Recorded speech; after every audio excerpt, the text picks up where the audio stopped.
सास का घूंघट पार्ट 4। अब तक हमने देखा कि देविका के ससुराल के आदमी औरतों को घर के अंदर नहीं आने दे रहे हैं। देविका उन्हें पुलिस में जाने की धमकी देती है, जिससे पूरे गांव में अफरा तफरी मच जाती है। तभी गांव का एक आदमी सरपंच को बुलाकर ले आता है। सरपंच उनके घर के बाहर का नज़ारा देखकर कहते हैं, जोगिंदर जी, ये आपके घर की औरतों ने कैसा हंगामा मचा रखा है। आपका घर तो संस्कारों की मिसाल था, लेकिन ये मैं क्या देख रहा हूँ। आपके घर की किसी औरत ने घूंघट नहीं कर रखा। अब सरपंच जी, हमारे घर की औरतों को इस देविका ने बहकाया है। हमने पहले ही इन सबको चेतावनी दी थी कि अगर ये घर से बाहर गई तो हम इन्हें घर में नहीं आने देंगे। अब ये देविका हमें धमकी दे रही है कि पुलिस को बुलाएगी। क्या? पुलिस? इस गांव का बरसों पुराना इतिहास रहा है। इस गांव में कभी पुलिस नहीं आई। गांव के सभी फैसले हमने मिलजुल कर किए हैं। जोगिंदर, तुम्हारे घर का फैसला पंचायत करेगी। सरपंच जी, आपने ठीक कहा। पंचायत दोनों तरफ की बातें सुने और जो भी फैसला पंचायत करेगी वो हमें मंजूर होगा। तो ठीक है, आज दोपहर को सभी गांव की चौपाल पर इकट्ठा होंगे और वहीं तुम्हारे घर का फैसला होगा। सरपंच वहां से चला जाता है। घर के आदमी घर के अंदर जाकर दरवाज़ा बंद कर लेते हैं और घर की औरतें वहीं घर के बाहर पेड़ के नीचे बैठ जाती हैं। तभी विमला कहती है, देविका बहू, तुम्हें भूख लगी होगी ना? नहीं माँ जी, मुझे भूख नहीं लगी, मैं ठीक हूँ। बहू, तेरा बच्चा छोटा है अभी, तुझे भूखा नहीं रहना चाहिए। वीना, सुजाता, जाओ पास में जो पंडित जी का बाग है ना, वहाँ से कुछ फल तोड़ लाओ। वीना और सुजाता पास के बगीचे से खूब सारे फल तोड़ कर ले आती हैं। सभी औरतें फल खाती हैं। तभी देविका कहती है, आप सब घर से बाहर निकली, घूंघट उतार दिया तो इन मर्दों की इज्जत चली गई, लेकिन हम सब घर के बाहर भूखे प्यासे बैठे हैं। इस बात पर इन अहंकारी मर्दों को शर्म क्यों नहीं आ रही? हाँ देविका, तुम ठीक कह रही हो। अगर हम मर भी जाए ना, तब भी इन मर्दों के लिए इनके बनाए गए नियम कानून ही अहम रहेंगे, हम नहीं। सुजाता भाभी, मुझे तो सबसे ज़्यादा सचिन पर गुस्सा आ रहा है। उसने मुझसे लव मैरिज की थी, क्या क्या वादे किए थे कि मेरा साथ कभी नहीं छोड़ेगा, और आज उसने मेरा साथ छोड़ दिया। अपने बच्चे को एक बार भी नहीं देखा उसने। देविका, वो शुरू से ही ना डरपोक रहा है, लेकिन इन सारी बातों को छोड़ो। मुझे तो इस बात की चिंता हो रही है कि पंचायत में न जाने क्या फैसला होगा। पता नहीं वो इंसाफ करेंगे भी या नहीं। वीना दीदी, आपको अभी भी पंचायत से इंसाफ मिलने की उम्मीद है? अगर इस गांव की पंचायत में सच में इंसाफ करने की भावना होती तो सरपंच जी अभी हमें घर के अंदर जाने देते। देखा नहीं कितना जहर उगल कर गए हैं हमारे खिलाफ। तो बहू, अब हम क्या करेंगे? पंचायत तो हमारे खिलाफ ही फैसला सुनाएगी। पहले तो हम अपनी सारी बातें रखेंगे। अगर ये लोग नहीं माने तो आपको वही करना होगा जो मैं कहूँगी। लेकिन एक बात आप याद रखना, किसी भी सूरत में हम झुकेंगे नहीं, क्योंकि हम सही हैं। देविका सभी औरतों को समझा रही थी। तभी वहाँ एक गांव वाला आता है। आप सभी को पंचायत में बुलाया है। उस गांव वाले की बात सुनकर सभी औरतें पंचायत में पहुंचती हैं। वो देखती हैं कि उस पंचायत में सारा गांव इकट्ठा हो गया है। बहुत सारी औरतें लंबे लंबे घूंघट करके वहां आई हुई हैं। तभी पंचायत की कार्यवाही शुरू की गई और घर के आदमियों से पूछा गया कि वो घर की औरतों को घर में क्यों नहीं रखना चाहते। हमारे घर की औरतें ना तो घूंघट उतारती है और ना ही किसी डॉक्टर से इलाज करवाती है, और हमारे मना करने के बाद भी इन सब ने घर से बाहर कदम रखा, हमसे ऊंची आवाज़ में बात की। हमने इन सबको चेतावनी भी दी, लेकिन इन्होंने हमारी बात नहीं सुनी। अब ये सभी औरतें हमारे घर में नहीं रह सकती। अब औरतें अपना पक्ष रखें।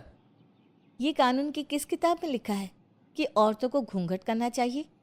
और अगर मेरे ससुराल की औरतें मुझे डॉक्टर के पास ना लेकर जाती तो ना मेरा बच्चा जिंदा बचता और ना ही मैं। लेकिन दाई अम्मा से हम इलाज करवा रहे थे ना। दाई अम्मा को कुछ समझ में नहीं आ रहा था। देविका का इलाज दाई अम्मा के बस की बात नहीं थी। काफ़ी देर तक दोनों पक्षों में बहस चलती रही। दोनों एक दूसरे पर आरोप प्रत्यारोप लगाते रहे, लेकिन दोनों पक्षों की बात सुनने के बाद पंचायत ने जो फैसला लिया उसके लिए तो देविका पहले से ही तैयार थी।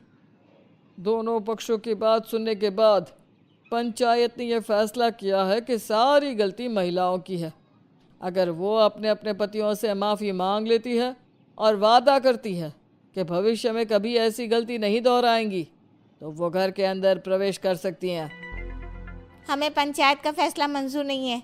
हमने कोई गलती नहीं की जो हम माफ़ी मांगे। और किस बात का वादा करें हम? हमने देविका की जान बचाई है, तो आप हमसे भविष्य में किसी की जान ना बचाने का वादा ले रहे हैं क्या? अगर तुम्हें पंचायत का फैसला मंजूर नहीं है तो तुम सबको घर में नहीं पुरानी हवेली में रहना होगा, जो अब खंडहर बन चुकी है। यह खंडहर तुम्हारे घर के सामने ही है। सरपंच जी, आपका फैसला सही नहीं है। एक बार और सोच लीजिए इस फैसले के बारे में। ओ शहर की छोरी, 4 किताबें क्या पढ़ ली, हमें सही गलत का पाठ पढ़ाएगी? तुझे पता नहीं कि पंचायत का फैसला यहाँ सदियों से चलता आया है और लोग उसी को मानते आए हैं। अच्छी तरह जानती हूँ सरपंच जी। अगर मैं चाहूँ तो आपके इस फैसले को कोर्ट की चौखट तक ले जा सकती हूँ। पुलिस को बुलाकर अभी घर के अंदर जा सकती हूँ। पंचायत और घर के आदमियों की शिकायत पुलिस में कर सकती हूँ और अपने बच्चे को उसका हक दिलवा सकती हूँ। लेकिन नहीं, मैं ऐसा नहीं करूँगी। मैं उसी खंडहर में रहूँगी और इस गांव के आदमियों को दिखा दूंगी कि औरत खंडहर को भी महल बना सकती है, और वो भी बिना किसी आदमी की मदद के। सारे गांव की औरतें देविका की बातें सुनकर हैरान हो जाती है। उनका जीवन घूंघट और घर के 4 दीवारी के बीच में ही था। कोई औरत अपने हक के लिए पंचायत से भी टकरा सकती है, ये बात उन्होंने पहली बार सुनी थी। अब देविका घर की औरतों के साथ खंडहर में चली जाती है। माँ जी, ये खंडहर तो काफ़ी पुराना है। भाभी, खंडहर पुराने ही होते हैं। मुझे तो डरावना भी लग रहा है। मैं डर की वजह से कभी इस खंडहर के आसपास भी नहीं आई, लेकिन मुझे क्या पता था कि एक दिन इसी में रहना पड़ेगा। ये तो टूटा फूटा भी पड़ा है। माँ जी, एक काम करते हैं, ये खंडहर तो काफ़ी बड़ा है, इसलिए एक हिस्से की साफ सफाई करके उसे ही रहने लायक बना देते हैं। बाद में धीरे धीरे पूरा खंडहर ठीक कर लेंगे। हाँ बहू, तुम ठीक कह रही हो। विमला भाभी और मैं इस खंडहर के टूटे हुए हिस्सों पर मिट्टी और ईंटें लगा देते हैं। सुजाता और वीना, तुम साफ सफाई कर लो। सभी औरतें मिलकर खंडहर के एक हिस्से को सुधारना शुरू कर देती है और काफ़ी देर तक मेहनत करने के बाद वो उस हिस्से को काफ़ी हद तक अच्छा कर लेती हैं। और इसी तरह रात हो जाती है। सभी औरतें बैठकर बात करती है।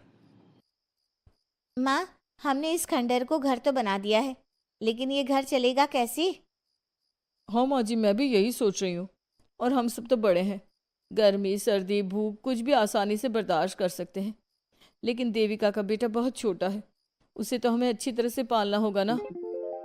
मैं भी यही सोच रही हूँ कि आगे हमें क्या करना चाहिए। कम्मू और मैं मिलकर मिट्टी का चूल्हा और मिट्टी के बर्तन बना देते हैं। कुछ दिन के लिए खाने का इंतज़ाम भी हो जाएगा, क्योंकि यहाँ पर खेत और बाग बगीचे आसपास ही हैं, कहीं से कुछ भी ले सकते हैं। पहले आप मुझे ये बताइए कि आप सब लोगों को आता क्या है? मतलब कोई ऐसा काम जिसका आपको शौक हो, जो आपने बचपन से किया हो। बहू, तेरे दिमाग में चल क्या रहा है? माँ जी, बहुत कुछ चल रहा है। बस अब हमारा सारा ध्यान इस बात पर होना चाहिए कि हम अपने लिए अच्छे से अच्छा क्या काम कर सकते हैं। आप सब हिम्मत से और समझदारी से काम लो, फिर देखना हम इस खंडहर को भी महल बना देंगे। इसके लिए सबसे पहले हमें आत्मनिर्भर बनना होगा। देविका सभी को समझा रही थी